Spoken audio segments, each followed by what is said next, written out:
I've been using the 17 Pro for almost a year now, and I wanted to come back with a proper long-term update because after all this time, this phone has held up better than I expected in most areas. And it has changed in a few ways that I really didn't see coming. A lot of my early impressions from those first few months honestly have carried through the whole year. But there are some new things worth talking about. So if you've been sitting on the fence about whether you want to upgrade to the 17 Pro, or wait for the 18 Pro, and this is going to hopefully help you out. Let me start with durability because that is where the biggest changes have shown up over the year. The aluminum, it's definitely starting to take more of a beating. Now, let's be fair, I have dropped it quite a bit more, and I also don't use a case. So the frame has picked up a few chips, mostly along the edges, and there is a one kind of noticeable chip here by the camera. Again, I've dropped it. All things considered, that's a pretty reasonable outcome. Everything else in the body still looks really good, like normal wear and tear maybe around the borders that are not because of drops. So the fact that this has actually held up really well and has probably gone through about 10 drops where it could have done some real damage, it's been really good. And if you're somebody out there who's using a case all the time, well, then you'll have nothing to worry about. It'll be brand new like it looks from day one to 1 year later. I know there have been reports about the color, especially the orange model, kind of fading over time. I think it's held up really well. This year, I don't really see any like loss in vibrancy. I know some people might have reported that. In my opinion, it's not faded or has gone dull in any way. So yeah, caseless, dropped repeatedly, out on the sun during vacation. And I think the finish is doing its best to hold up. And I think it's doing a very good job. Battery is where things get a little strange for me. I feel like I lose a lot of battery really early in the day these days. I'll go from like 100% down to 70% from like a 7 a.m. wake up time to like noon. And I don't really know why because I don't really use my phone a lot during that time period.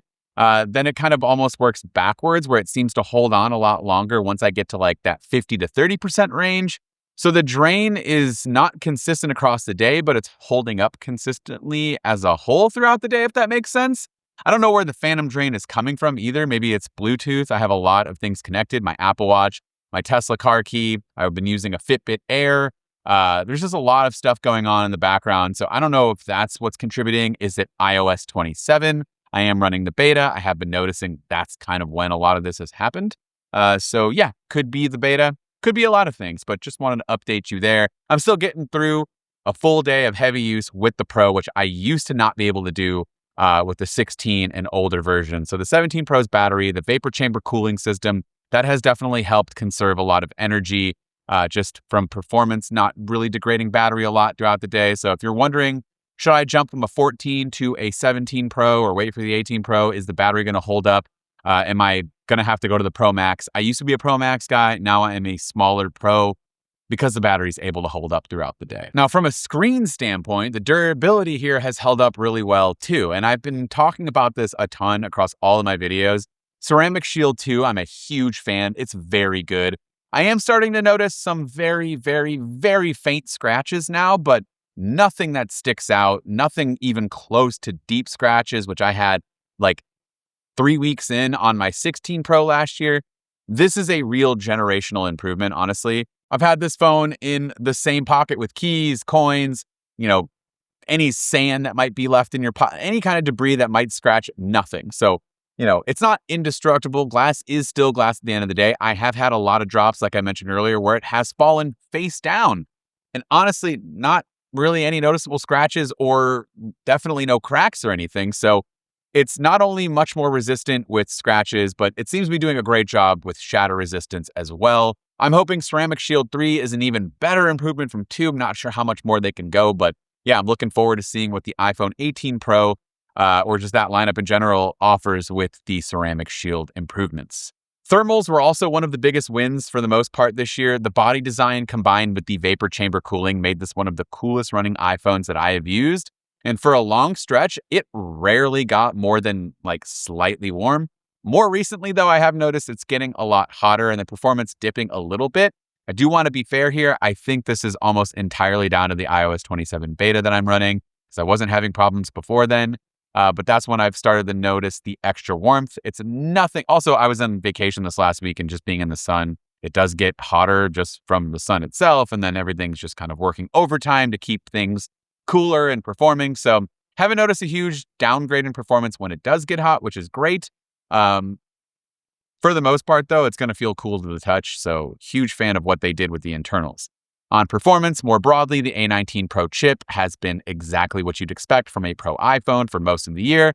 Very fast, very smooth, and basically invisible in daily use, which is really the point. Apps are opening instantly, scrolling is fluid, multitasking never feels constrained. I've never once thought, wow, I wish my iPhone had better performance. So you will be rock solid for as long as you decide to keep this phone. Design-wise, I also was a person who really liked this from day one, and I still really like it. The orange is fun and different. I do go back and forth.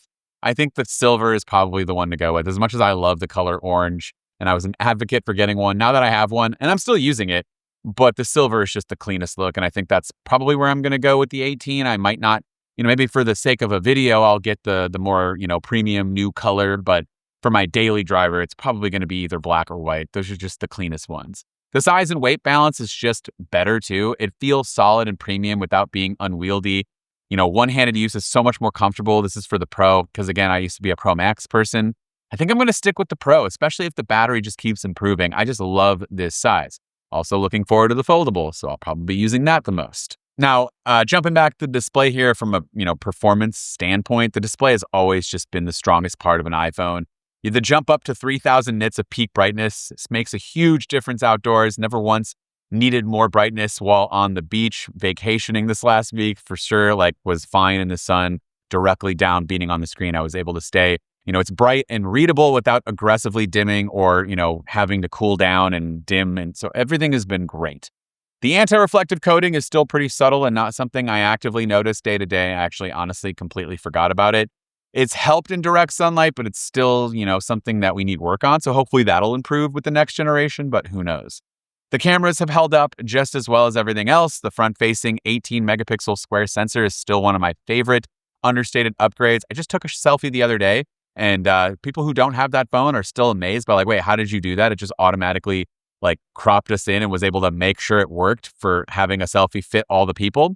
On the back, the triple 48 megapixel system continues to deliver, and I'm still loving that 8x telephoto for long range shots and videos. Everything comes out vibrant with great dynamic range, and I honestly do not miss having the shorter 5x telephoto.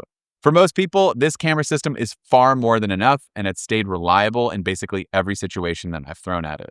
So, almost 1 year later, here's my honest takeaway. The iPhone 17 Pro has aged really well. I could roll with this for another 2 years, no problem. There's really nothing that I need to add to this phone. Maybe some more battery life, but that's something that you're just going to have to deal with. Batteries get worse over time. It is what it is. The aluminum has picked up a few chips. Maybe I'd throw a case on it if I'm worried about it getting worse, but honestly, everything has stayed great. And I don't really think that the iPhone 18 is going to offer anything super crazy and different that you need to go out and upgrade to. Obviously, you do not need to go from 17 Pro to an 18 Pro, in my opinion, at least from the rumors that we're expecting with that phone. But if you're someone who's I've been waiting for the 18 Pro, but now with everything becoming more and more expensive, I actually just had somebody message me the other day saying, should I wait for the 18 Pro or should I just jump on this now? If you're coming from something like a 13, a 12, a 14, 15 even, and you're waiting to see what the 18 Pro has to offer, I don't think there's a big upgrade. And I don't think it's worth paying the extra money that's rumored to be going out there with these price increases. So get a 17 Pro, get one quickly, and I think you'll be totally happy. But would love to hear from you in the comments down below. Are you thinking about getting one? Which one are you thinking about getting? Or do you have an iPhone 17 Pro already? And do you love it or hate it? Let me know in those comments. This has been Dan with MacRumors. Thanks so much for watching. I look forward to seeing you around in the next video.